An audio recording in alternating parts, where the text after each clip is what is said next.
Welcome to Shom HaShov on the Daf Shir Olu Nishma Zar B'Yakov Shalom Le'Abbas Yitzchok. We're holding in Sanhedrin Daf Pei Dalet.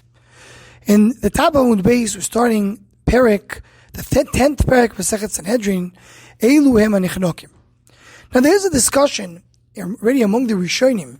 What is the order of the Perek in Masechet Sanhedrin? The way we have it in our Gemara, Elu Hanechnakin is the 10th Perek, and Chelik is the 11th parak. But there are Gusaris that have Chelik as the 10th parak, and the 11th parak is Elu Hanechnakin. The Ran, in the beginning of this parak, comes to explain it. And he says the reason why the Girsa of the Mishnayos is to have parak Chelik first is because we go in the order of Niskalim, Nisrafim, Neherogim, and then Nechnakim. We have the order of the four mitzvahs based in. So Nechnakim, which is our parak, is the last one in the sequence. In parak Chelik, we're going to speak about Ir Hanidachas. Ir Hanidachas is part of Nitzachim. We're talking about the ones that are being killed with a sword. So therefore, that should come before parak Elo Nechnakim. But then the Ran asks, so why do we have the beginning of parak Chelik? The beginning of parak Chelik speaks about Elu She'ein Lehem Chelek Lo Olam Haba. Why does that belong over here? We're talking about the Arba Mitzvahs based in. We're supposed to get to Nechnakim, and in the middle we're speaking about the ones that Ein Lehem Chelek Lo Olam Haba. So the beginning he wants to say, because we're going to talk about Ir Nidachas, and Ir Nidachas maybe some hold Ein Lehem Chelek Lo Olam Haba. So therefore we started already with the beginning of Elu She'ein Lehem Chelek Lo Olam Haba, the people who don't have Olam Haba. But the Ran himself says that some argue and say the Ir Nidachas Yesh Lehem Chelek Lo Olam Haba. So says the Ran, the reason why we say it is because we mentioned in the end of the Nisrafim some things that are not included in Mises Bezdin, like the cases of Kanoim Poigimoy. Different ways of killing. So we're saying also, by the way, you should know, there's some people in the Chek Lo Olam Haba, that's their punishment. They don't get Chek Lo Olam Haba, and then we continue on in the idea of Neherogin. So the Ran explains very clearly why Nechnakim, this parak, is the last parak of Masechet Sanhedrin. The Aruch Laner, on the other hand, goes to explain our Girsa, and he says that really we're talking about the Arba Mitzvahs Bezdin first. After we finish Arba Mitzvahs Bezdin, Nechnakim is the last one, then we go to speak about Elu She'ein Lehem Chelek Lo Olam Haba. Because the Arba Mitzvahs Bezdin are all a kapara. They're kapara for somebody to get to Olam Haba. So after we finished all of them, we get to the sugya that speaks about Elu She'ein Lehem Chelek Lo Olam Haba.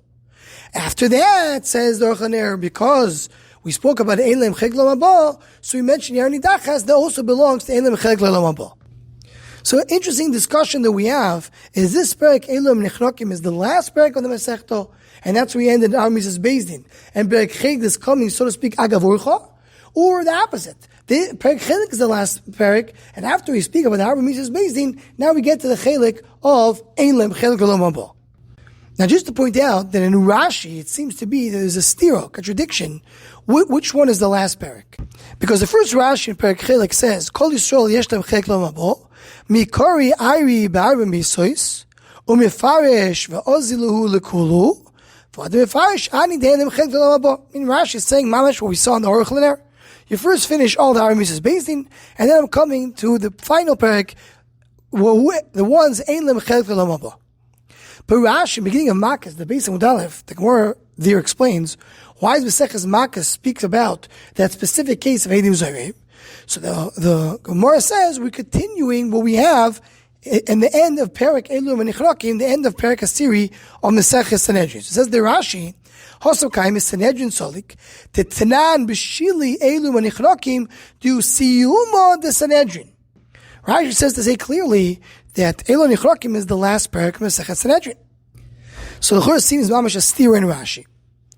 So the Be'er Sheva, in the beginning of Perek Chelik, says that it's not really a steer in Rashi, because the Ikar Masechet Sanhedrin ends with Perek Asiri, with Perek Elu Hanechnakim. That's the Ikar Masechet Sanhedrin. That's the main halachas.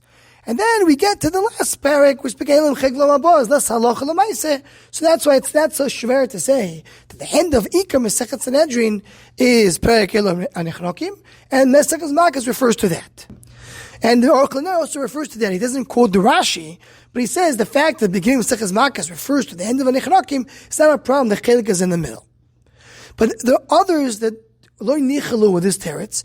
Specifically, there's a Sefer Michtav Eliyahu, Sfardi Rov on Maseches Makis, and he says that the Rashi in Maseches Makis, the beginning of Maseches Makis, it is not Rashi, it's a Talmud of Rashi, that he had the Girsa of Hanechnakin, the last one, so he said that Loshen. But Rashi really never said that Hanechnakin is the end of Maseches Sanhedrin.